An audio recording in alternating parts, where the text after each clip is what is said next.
सबसे पहले हम देखते हैं कि स्वदेशी आंदोलन की उत्पत्ति किन कारणों से हुई।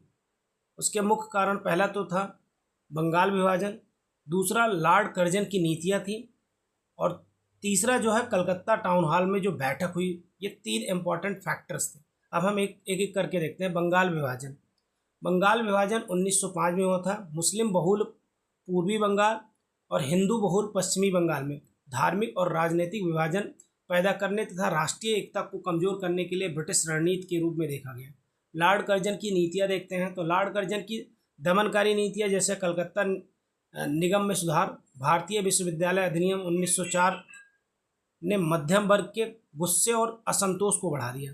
कलकत्ता टाउन हॉल की जो बैठक हुई अगस्त 1905 में, कलकत्ता टाउन हॉल बैठक ने स्वदेशी आंदोलन की औपचारिक शुरुआत की, जिसमें लोगों से ब्रिटिश वस्तुओं विशेष रूप से मैनचेस्टर निर्मित कपड़े और लिवरपूल नमक का बहिष्कार करने और भारतीय निर्मित उत्पादों का समर्थन करने का आग्रह किया गया था।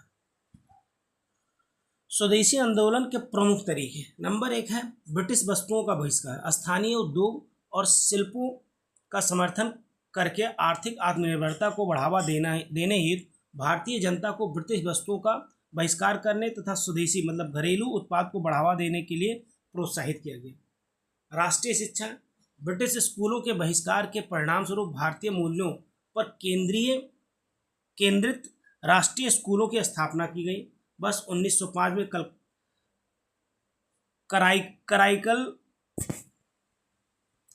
कार्लाइल सर्कुलर में प्रदर्शनकारी छात्रों से छात्रवृत्ति वापस लेने की धमकी दी गई, जिसके कारण कई छात्रों ने ब्रिटिश संस्थान छोड़ना पड़ा। वर्ष 1906 में राष्ट्रीय शिक्षा परिषद का गठन किया गया, जिसके परिणाम स्वरूप बंगाल नेशनल कॉलेज और बंगाल तकनीकी संस्थान की स्थापना हुई। समितियों का गठन। स्वदेशी संदेश के प्रचार के लिए विभिन्न स्वयंसेवी संगठन, जिन्हें समितियां कहा जाता है, का गठन किया गया।